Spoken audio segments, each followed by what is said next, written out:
제가 안경을 썼다 벗었다 하는 날은 돋보기만 가져온 날이고, 그냥 안경을 안 벗고 하는 날은 이제 돋보기 붙은 안경을 쓴 날입니다. 오늘은 안경을 제가 안 가지고 와서 돋보기를 썼다 벗었다 하는데, 집사람이 그러더라고요.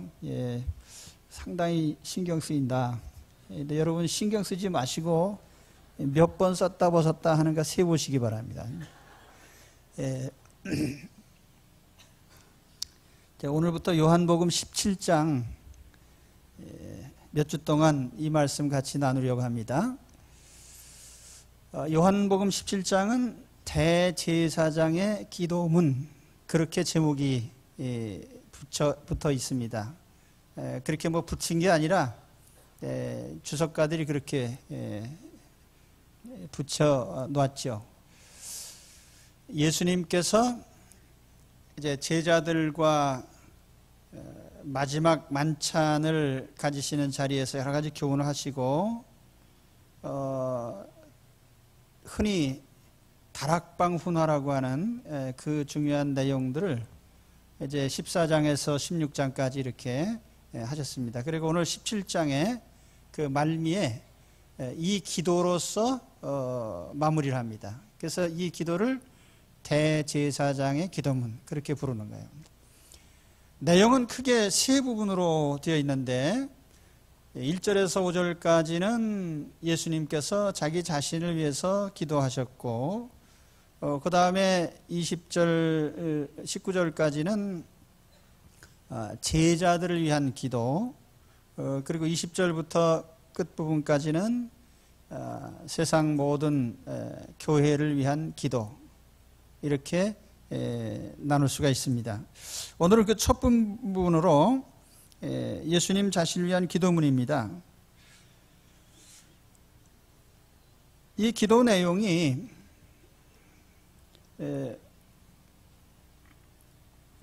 주기도문 내용과 흡사한 점들이 좀 있습니다. 예를 들어서 거기 나오는 용어들을 보면은 이 하늘의 아버지와 관련된, 그래서 1절, 5절, 11절, 21절, 24, 25절에 또 하나님의 이름과 관련된 언급, 그것이 6절, 11, 12, 26절, 또 하나님 나라와 관련된 언급이 1절, 5절에 있고, 또 하나님의 뜻 4절, 5절에 있고, 시험에 들지 않게 해달라는 것 12절 말씀, 또 악에서 구원해달라고 하는 그 15절의 말씀.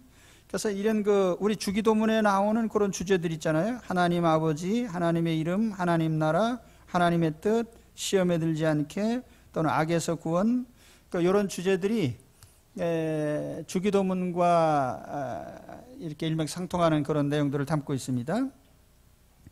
그러나 또 주기도문과는 사뭇 다른 점도 있습니다. 우선 이것은 삼위일체 하나님의 내부적인 하나님의 아들이 하나님 아버지께 드리는 내적인 교통입니다. 또 이 기도는 죄인이 드리는 기도가 아니라 거룩하신 하나님의 아들이 하나님께 드리는 기도입니다. 그래서 여기는 죄의 고백이 없어요. 그리고 세 번째로는 이 기도는 무엇을 달라는 기도라기보다는 아버지와 아들 사이에 어떤 약속을 한 바가 있는데, 이제 그 약속한 바를 이루겠다고 하는 그런 취지의 기도입니다. 그럼 먼저 주님이 대제사장으로서 자신을 위해 기도하셨는데 무엇을 기도하셨는지 그 내용을 좀 보겠습니다. 오늘 말씀에는 1절과 5절에 그 내용이 담겨 있는데, 1절에 보면은 예수께서 이 말씀을 하시고 눈을 들어 하늘을 우러러 가라사대 아버지여 때가 이르러 싸우니 아들을 영화롭게 하사 아들로 아버지를 영화롭게 하게 하옵소서. 그 다음에 5절에도 보면 아버지여 창세전에 내가 아버지와 함께 가졌던 영화로서 지금도 아버지와 함께 나를 영화롭게 하옵소서. 여기 수식어가 많이 붙어있지만 다 떼내고 가장 중요한 내용은 나를 영화롭게 해달라는 것이고, 그것이 아버지께 영광이 되는, 아버지를 영화롭게 하는 일이라 하는 말씀입니다. 그리고 예수님께서 이제 자기 자신의 영광, 영화를 이제 되찾게 해달라는 거예요. 사실 예수님의 지상생애는 낮아지심이었습니다. 사람의 몸으로 오셔서 가난한 목수 집안에 태어나셔서 또 가난하게 사시고 태어날 때부터 마구간에 태어나시잖아요. 그래서 이제 마지막 십자가에 죽으시기까지 종의 모습으로 그렇게 낮아지신 모습을 보여주셨는데, 이제 그 주님께서 이제는 영광을 찾아야 되겠다. 영화롭게 되어야 하나님 아버지도 영화롭게 된다고 하는 그런 내용입니다. 1절에 보면은 때가 이르렀사오니 이렇게 시작하고 있는데, 여기 때가 이르렀다는 말은 이제 십자가에 돌아가실 때가 됐다는 얘기고요. 그 십자가에 돌아가실 때가 됐다고 하는 것은 예수님의 생애 자체가 하나님 아버지의 어떤 약속에 의해서 이루어진 생애라는 겁니다. 땅에 오신 것도 하나님이 때가 참에 하나님 보내셨고, 또 이 땅에서 살아가신 과정도 하나님께서 정하신 섭리에 따라 또 그렇게 된 것이고, 특히 십자가에 죽으시는 그 시기, 그 때도 하나님 아버지의 약속에 의해서 이루어진 때라는 겁니다.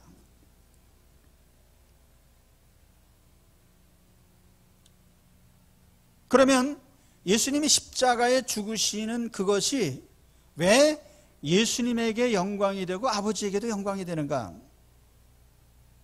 오늘 말씀해 보니까 여기 때가 됐다, 이제 영화롭게 하옵소서 그랬는데, 바로 이것은 십자가에서 죽으시는 것까지 포함한 그 내용이거든요. 그럼 십자가에서 죽으시는 것이 우리가 볼 때는 그냥 비참하게 사형틀에 매달려 죽는 모습인데, 이것이 예수님에게 영광이 되고 아버지에게도 영광이 돼요. 왜 그렇게 해석할 수 있죠? 바로 여기 말씀해 보면은 오늘 2절의 말씀에 아버지께서 아들에게 주신 모든 자에게 영생을 주게 하시려고 만민을 다스리는 권세를 아들에게 주셨음이로소이다.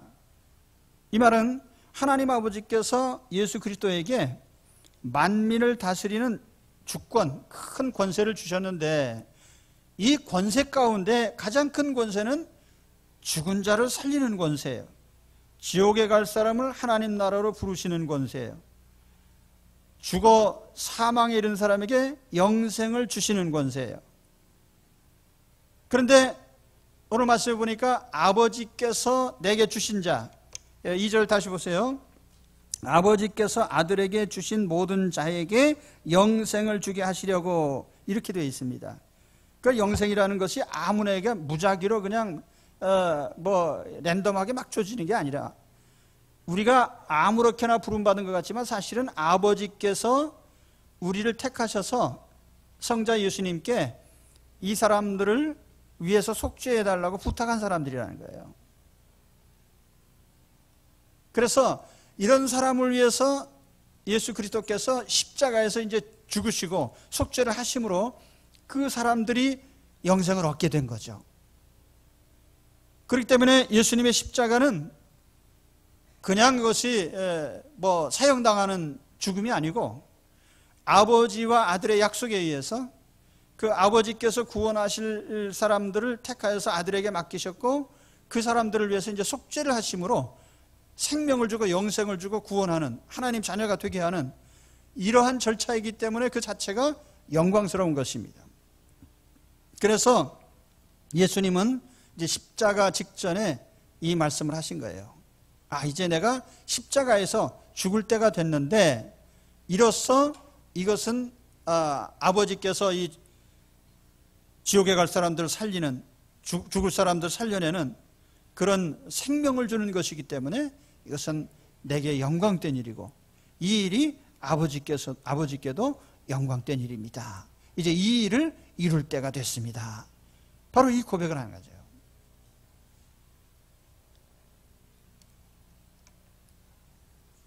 그래서 오늘 우리 주님의 이 말씀에 의하면 우리가 하나님께 가장 큰 영광을 돌리는 것은 뭐냐면, 예수님이 주신 영생을 받아서 영생을 얻는 것 자체가 주님께 영광이고 하나님 아버지께 영광입니다. 영생을 얻은 것 자체가요.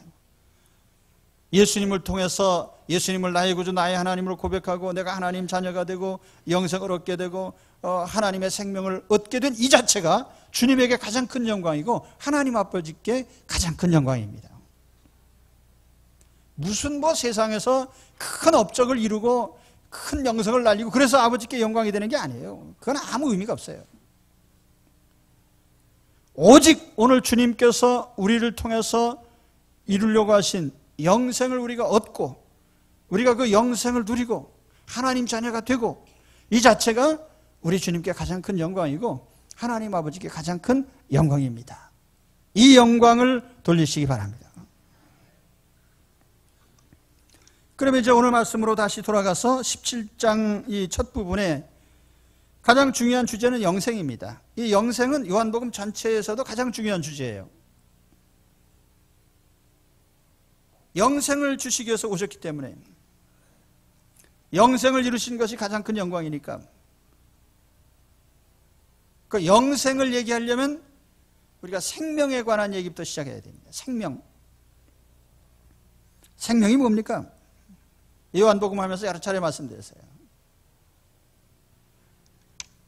생물학적으로는 생명에 대한 다양한 정의가 있습니다. 엥겔스라는 사람은 생명이란 단백질의 존재 양식이다 그렇게 얘기를 했고요. 또 어떤 사람은 생식과 번식을 생명으로 규정하고 또 어떤 사람은 자기를 제어하는 능력을 생명이라고 합니다.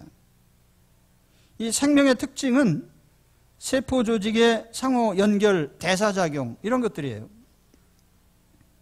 그래서 살아있다는 것은 우리 몸 안에서 대사작용이 일어납니다. 물질 대사, 에너지 대사가 일어난다는 뜻이에요.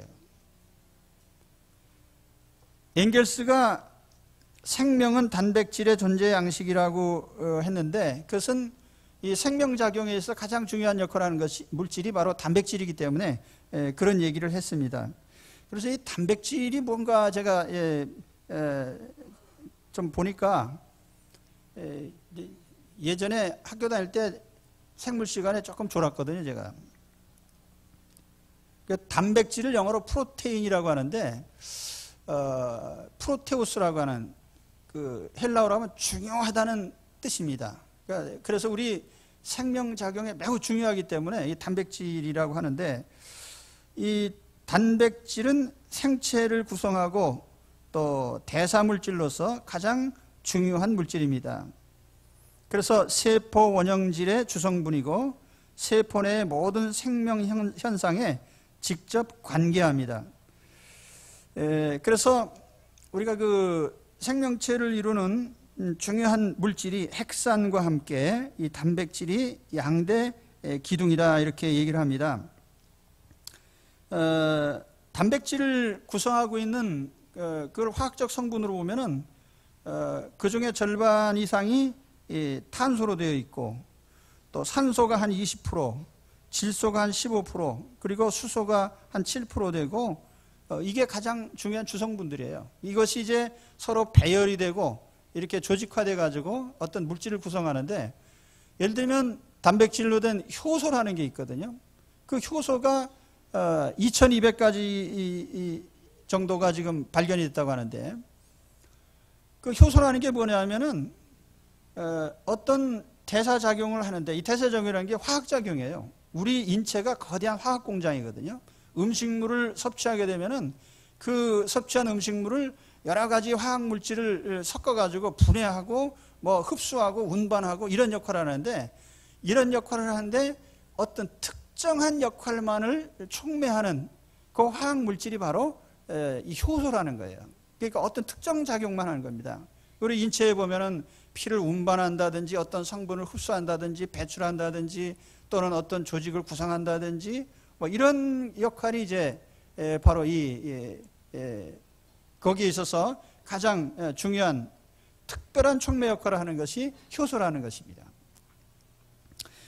그래서 우리가 이 생명작용에 있어서 가장 중요한 것은 바로 이와 같이 서로 연결이 돼서 그 안에서 어떤 상호작용이 일어나는 거예요. 대사작용이 일어나는 거예요. 그러니까 살아있는 것은 바로 이런 어떤 반응이 계속적으로 일어나는 거죠. 이게 없으면 죽은 세포고요. 그러니까 죽은 세포끼리 갖다 붙여놔도 아무 연관성이 없습니다. 살아있는 것은 서로 상호작용을 하고 내부적으로 어떤 살아 움직이는 대사가 일어나고 있는 거죠.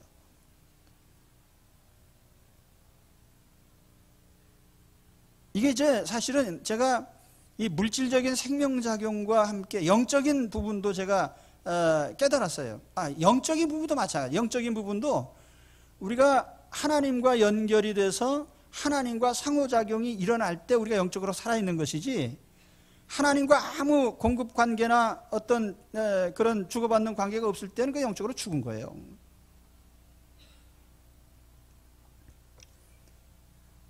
이 생명이 어디서 시작됐냐면은 성경은 분명히 우리에게 명백한 답을 줍니다. 근데 세상 사람들은 이 물질적인 육체적인 생명만 생각하기 때문에 이 생명에 대해서 이 출처를 이게 생명이 어디서 왔지? 그래서 생각한 것이 자연 발생설입니다. 파스테르라고 하는 분이 1862년에 이런 사실을 깨달았어요. 모든 생물은 어버이 없이는 탄생하지 못한다. 그런데 그렇다면 모든 생명체가 자꾸 거슬러 올라가고 해서 마지막에 그래도 어떤 출발점은 있을 거 아니에요. 생명의 시조가 있을 거 아니에요. 그런데 이 결정적인 스토리를 이제 생물학자들은 자연 발생이라고 합니다. 그러니까 행성이 생겨나고 거기에 이제 어떤 생명체가 등장하게 되는데 그것은 전적으로 우연히 생겨났다, 이렇게 얘기를 하는 겁니다. 이걸 자연 발생설이라고 하는 거예요. 그래서 자연 발생을 한 후에는 유전적으로 이제 이렇게 자녀를 이어가게 됐다는 거죠. 그럼 성경은 그 의견에 대해서 전혀 반대하죠. 성경은 자연 발생설을 절대로 지지하지 않습니다. 오늘 여러분이 양자택일을 하셔야 됩니다. 생물학자들이 말하는 자연 발생설과 성경이 말하는 것은 아주 다릅니다. 두 가지 점에서 아주 특별히 다른데, 첫째는 생명은 하나님 창조하셨습니다. 그 성경이 얘기하는 바입니다. 우연히 발생한 것이 아니라 목적을 가지고 만들어진 것이 생명입니다. 생명은 물질작용의 결과로 나타난 것이 아닙니다. 영적인 하나님의 창조 행위에서 나타났습니다. 그래서 태초에 하나님이 천지를 창조하시니라. 여기 하늘도 땅도 해, 달, 별, 하늘의 천체들, 동식물, 인간 다 하나님이 지으셨습니다. 육지와 바다, 그리고 사계절의 운행, 생태계, 증식과 번식, 이게 다 하나님께서 창조하셨습니다. 그러니까 창조하실 때하고 지금하고 차이가 없는 거죠. 우리가 생물 시간에 배운 건 뭐냐면은 진화에 의해서 하등생물이 고등생물이 되고, 그러니까 무생물이 생물이 되고 생물이 또 하등생물은 고등생물로 진화하고, 그래서 아메바나 집신벌레 같은 단세포 생물이 점점 다세포 생물이 되고 나중에 고등한 척추동물이 되고 영장류가 되고 인간이 나왔다, 이겁니다. 그렇게 믿든지 안 믿든지 그건 여러분이 선택하실 일이에요. 자연 발생한 후에라고 여러분 생각하셔도 좋다고 해서 그렇게 믿으라는 얘기는 아니고요. 하여튼 그렇게 생각할 수도 있고, 또 하나님이 창조하셔서 나는 존재한다라고 내가 그렇게 받아들일 수도 있습니다. 그러나 분명 아실 것은 팩트는 변하지 않습니다. 여러분이 자연 발생설을 믿는다고 해서 하나님이 창조하신 이 팩트, 사실이 바뀌지 않습니다. 또 내가 창조론을 믿는다고 해서 하나님 신상에 무슨 특별히 더 보탬이 되는 것도 없습니다. 하나님 자신이나 하나님이 지신 세계에는 이 현실과 모든 팩트들은 전혀 영향이 없어요. 여러분이 어떻게 믿든지. 그러나 중요한 것은요, 하나님은 창조하셨다고 우리에게 분명히 알려주셨습니다. 그래서 우리는 그렇게 믿습니다. 나도 자연과학을 연구했지만 나도 하나님의 창조를 믿습니다. 생명 하나님 지으신 거예요. 목적 있게 만들어진 겁니다. 다 믿으시니까 여기 계시겠죠. 그래서 하나님이 창조하신 것이 생명이다. 또 한 가지는요, 영혼의 생명이에요. 영혼. 자, 우리가 물질적으로 육신은 뭐 동물이나 다를 바가 없죠. 흙에서 왔고 다 흙의 성분이고, 영혼은 전혀 육신과는 다릅니다. 자, 우리가 개놈인지 그놈인지 하여튼 그걸 이제 다 이제 인간이 찾아내는데, 그래서 우리가 화학적으로 원소들을 쭉 연결해서 이어놓으면 생명체가 되느냐? 컴퓨터가 아무리 성능이 우수하고 작동을 잘해도요, 컴퓨터가 뭐 하나님을 경배한다든지 사랑의 감정을 가지고 사랑한다든지 이런 건 없습니다. 우리 마음속에 있는 도덕적인 성향이나 옳고 그름이나 또는 우리의 사랑과 미움이나 슬퍼함이나 우리 인간의 의지나 결단이나 이런 모든 중요한 요소들은 이게 바로 성경이 말하는 하나님의 도덕적인 형상이고, 그게 하나님 형상인 거예요. 영적으로.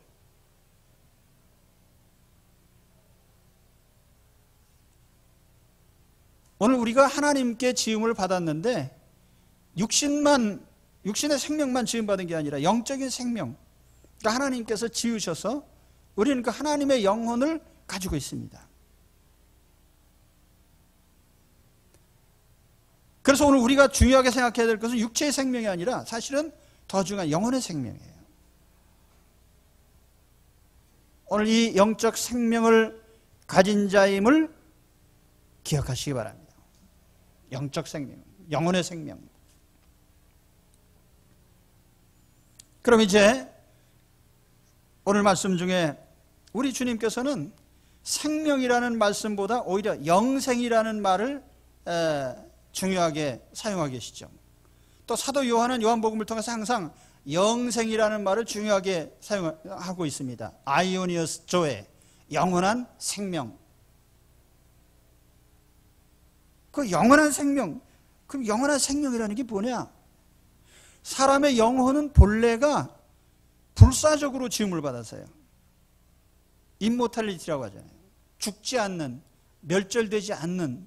그러니까 우리의 영혼은 그냥 놔둬서 소멸되는 존재가 아니에요. 그러니까 우리 영혼의 측면에서 보면은 우리가 죽지 않으니까 영생한다고 할 수 있죠. 그러면 영혼이 멸절 안 된다고 해서 우리가 영생한다고 말하지 않습니다. 성경은 영생이라는 말을 그런 데 쓰지 않습니다. 그래서 오늘 우리가 영생이라는 말의 의미를 오늘 본문을 통해서 확실하게 해야 돼요. 영생이 뭐냐? 여러분 교회 나오시고 예수 믿으시면서 영생이 뭔지 모르시면 오늘 말씀을 통해서 분명하게 아시기 바랍니다. 오늘 말씀 3절에 보면은 이게 오늘 말씀의 핵심적인 구절입니다. 우리 같이 한번 읽어봅니다. 영생은 곧 유일하신 참 하나님을 알고 그가 보내신 예수 그리스도를 아는 것입니다. 영생이 뭐예요? 유일하신 하나님을 알고 예수님을 아는 것이 영생이다. 그럼 나도 성경 많이 배워서 하나님도 알고 예수님이 누군지도 아는데 난 그럼 영생이 있네. 여기서 안다는 말이 그런 지식을 말하는 게 아니에요. 우리 신약에 여기 안다는 단어가 기노스코라는 단어를 썼는데 구약에 히브리 말로 야다라는 단어가 있습니다. 안다는 말이 야다. 그 야다라는 단어가 쓰일 때 물론 지식적으로 아는 것도 물론 아는 것이지만 가장 중요한 것은 이 야다라는 단어가 부부 사이에 혹은 성관계를 의미하는 단어입니다. 그래서 이것은 단순히 지식적으로 알고 있다 그런 뜻이 아니고 교류 관계가 있다는 뜻이에요. 주고받는 게 있다. 그러니까 영생이라는 건 적어도 하나님과 상호적으로 알고, 그러니까 나만 하나님 아는 게 아니에요. 하나님도 나를 아시고 나도 하나님을 알고, 그래서 상호 서로 교류 관계가 있는 이 관계에 놓여 있을 때 이것이 영생이다. 그래서 영생의 의미를 아시겠습니까? 하나님과 연결이 돼서 뭐가 주고받는 게 있어야 그게 영생하는 자예요. 하나님과 관계가 없고 주고받는 게 없으면 그 사람은 영적으로 죽은 사람이에요. 여러분 영적으로 살아계십니까? 네.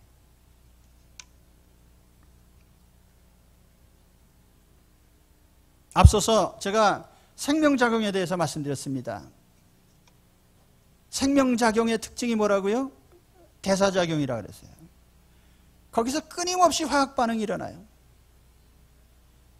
우리 영혼도 하나님과 우리 사이에 끊임없이 반응이 일어나는 겁니다. 하나님이 우리에게 무언가 말씀하시고 우리는 그것을 받아들이고, 내가 하나님께 아뢰고 하나님께서 응답하시고, 내게 필요한 걸 하나님께서 주시고, 그래서 하나님과 주고받는 그런 교류관계가 지속이 되는 거죠. 그게 바로 영생하는 자예요.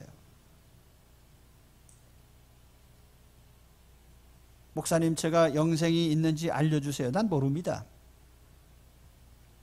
그건 여러분이 하나님과 관계가 끊어지지 않고 예수 그리스도를 구주로 영접하셔서 하나님 자녀가 되고, 또 여러분이 하나님과 매일같이 교류관계가 있다면 여러분이 살아있는 거예요. 나는 영적인 눈이 그렇게 아주 밝지는 않기 때문에 여러분이 하나님과 연결이 되어 있는지 그건 내가 잘 몰라요. 그러나 여러분이 분명히 내가 하나님과 연결되어 있는지 모르게 되어 있지는 않아요. 왜냐하면 내가 예수님을 구주로 믿는 것 자체가 결단이고, 예수 그리스도를 나의 구주, 나의 하나님을 모셔드리는 것 자체가 마음의 결단이고 결심이기 때문에 그 결심을 하셨다면 여러분은 하나님과 이미 관계가 맺어진 분들입니다. 그리스도 안에 있는 사람들이고요.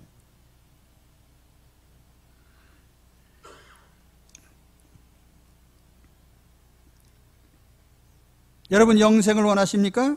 그러면 마음에서 하나님을 믿고 예수 그리스도를 구주로 영접하시기 바랍니다. 예수께서 가라사대 나는 부활이요 생명이니 나를 믿는 자는 죽어도 살겠고 내가 곧 길이요 진리요 생명이니 나로 말미암지 않고는 아버지께로 올 자가 없느니라. 아들이 있는 자에게는 생명이 있고 하나님의 아들이 없는 자에게는 생명이 없느니라. 이 예수님께서 생명이라고 하는 말씀, 예수님 자신이 생명이기도 하고, 또 예수님을 통해서 하나님 아버지께로 가는 길이 있고, 그래서 예수님을 통해서 하나님과 늘 교류관계가 맺어지는 그것이 바로 우리에게는 영생입니다.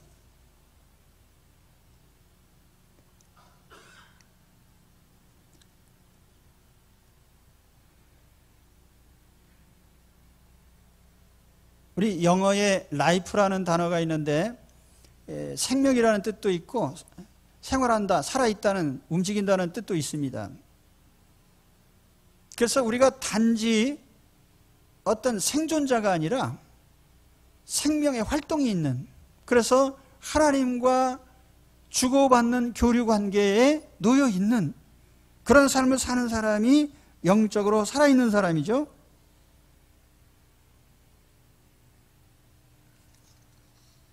우리가 만물의 영장이라고 합니다. 도덕적인 능력이 있고 지적인 능력이 있고 영적인 능력이 있습니다. 이것이 다 하나님과 연결되어 있을 때에만 우리에게 유효하고 유익한 결과를 가져와요.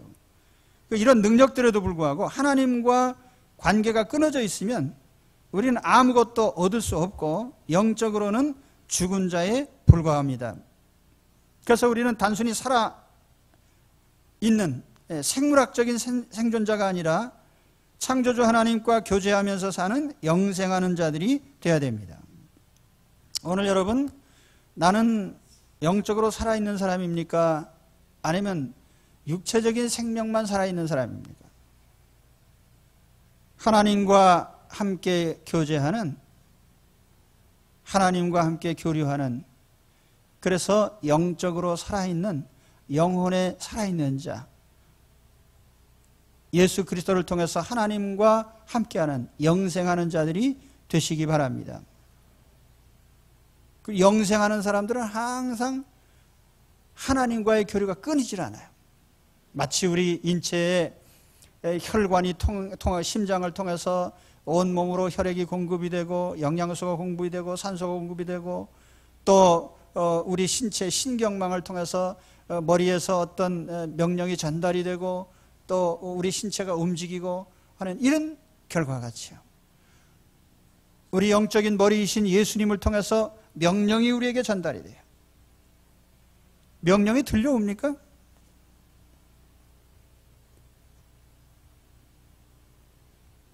예. 하나님의 명령이 들려옵니까?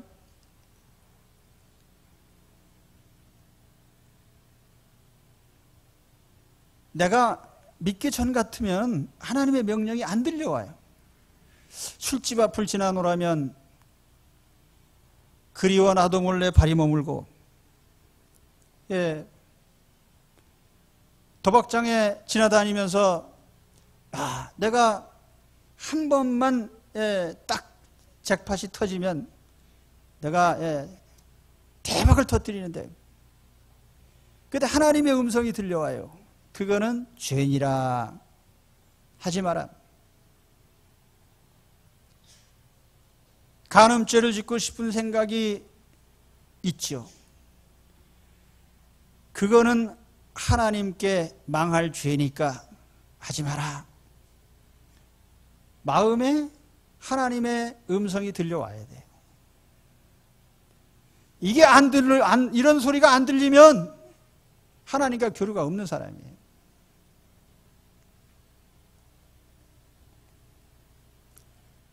또 내가 무슨 일을 할 때마다 항상 나의 마음속에 이런 하나님 말씀이 자꾸 떠오르고 깨달아져요. 이게 내가 세상적으로는 좋기는 한데 이게 하나님의 뜻에 어긋나는 거구나. 그래서 그 일을 내가 하고 싶어도 안 해요. 이게 뭐예요? 하나님과 교류가 있기 때문에 가능한 거예요. 그죠? 여러분, 단순 생존자가 아니라 하나님과 함께하는 영혼의 생명이 있는 영생하는 자들이 되시기 바랍니다. 생명은 소중합니다. 영생은 더 소중합니다. 영생을 누리셔야 됩니다. 영생을 누리는 사람, 오늘 저는 마지막으로 두 가지 삶의 원칙을 말씀드립니다.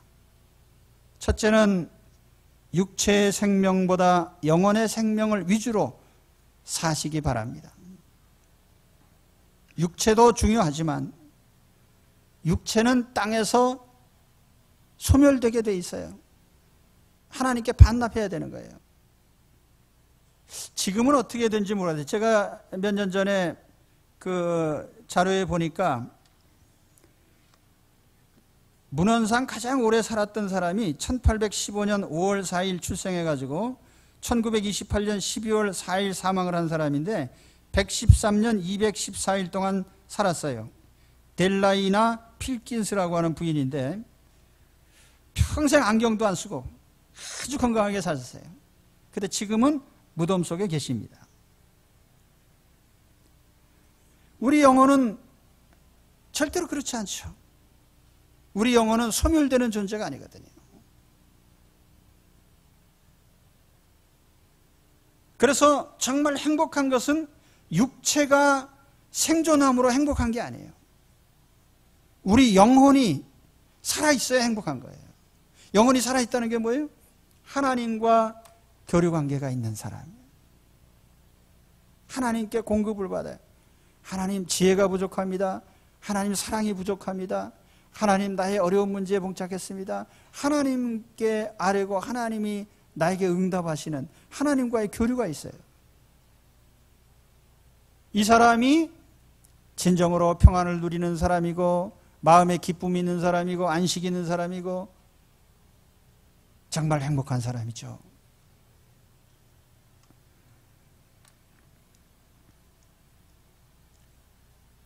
여러분, 우리 육신의 생존자가 아니라 영혼의 생존자들이 되십시오. 그래서 하나님과 항상 연결의 고리가 끊어지지 않는, 하나님과 함께하는 삶이 이어지시기를 축원합니다. 육신의 생명보다는 영혼의 생명. 또 한 가지 원칙이 뭐죠? 하나님과 절대로 끊어지지 말라는 것입니다. 영생이라는 것 자체가 하나님과 연결된 것을 영생이라고 그래요. 하나님과 끊어진 것은 영적 사망이에요.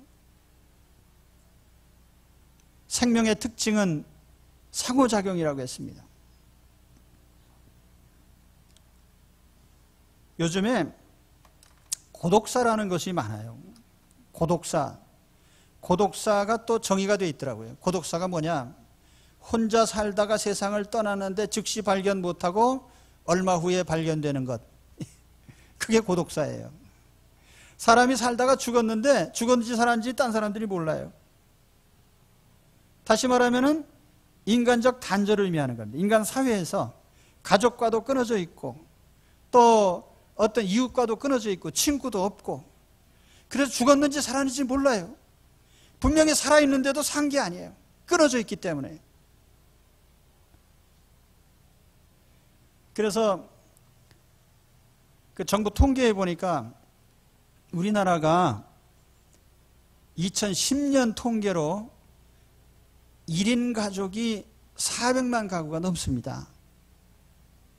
이제 앞으로 그게 이제 2배 이상 늘어나고 앞으로 더 늘어날 거예요.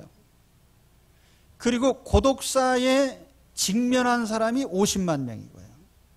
매년 1000명 가까운 사람이 고독사를 하고 있습니다.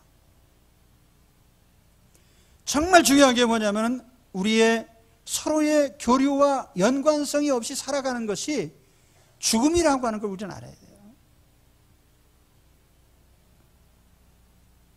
하물며 하나님과 끊어져서 우리가 어떻게 영적으로 살아가겠느냐 말이에요.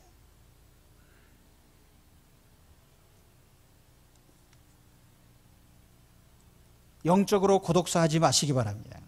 그게 영생이에요. 하나님과 항상 연결이 끊어지지 않아요. 나의 부족한 것들이 하나님께로부터 공급이 돼요. 하나님이 나에게 명령하시고 지시를 하셔요. 내가 하나님의 말씀을 듣고 행합니다. 내가 무엇이 부족하면 하나님께 요구를 합니다. 요청을 합니다. 그래서 하나님과 항상 연결되어 있어요.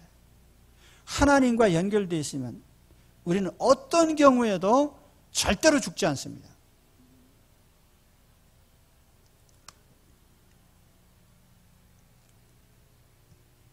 영생은, 다시 3절을 보세요. 영생은 유일하신 참 하나님과 그의 보내신 자 예수 그리스도를 아는 것입니다. 근데 이 안다는 말은 서로 연결되어서 교류하고 있다는 뜻이라고 그랬어요. 오늘 이 영생을 소유하시기 바랍니다. 그리고 앞으로 영생이 뭐냐? 죽어 천당 가는 거다. 이렇게만 얘기하면 안 되는 거예요. 내가 우리 하나님과 연결이 되어 있고 서로 교류가 일어나야 그게 영생을 가진 자예요. 정말 영생하는 자리 되시기 바랍니다. 땅에서는 대충 아무렇게나 살다가 죽어서만 천당 갈 생각을 하면 안 되는 거예요. 그거는 사실은 아무 의미도 없는 게 우리에게. 정말 중요한 것은 내가 살아있는 지금 하나님과 생명관계가 계속 이렇게 하나님의 생명이 오고 가고 있어야죠. 그렇죠? 그래서 영적으로 살아있는 분들이 되시기를 주의 이름으로 축원합니다. 혹이라도 지금까지 이 하나님과의 관계줄이 끊어지고 예수 그리스도를 통해서 죄를 해결하고 항상 하나님과 관계를 맺고 정상화해야 되는데 일시적으로라도 죄 때문에 하나님과의 관계줄이 끊어지고 하나님과의 교류가 없었다면요, 오늘 회개하고 예수 그리스도 안에 이 관계를 회복하시기 바랍니다. 그래서 예수 그리스도 안에 하나님의 자녀로서 온전한 생명의 풍성한 역사가 여러분 가운데 있으시기를 우리 주의 이름으로 축원합니다. 오늘 주의 이름으로 모든 생명이 회복되시기를 축원합니다. 기도하겠습니다.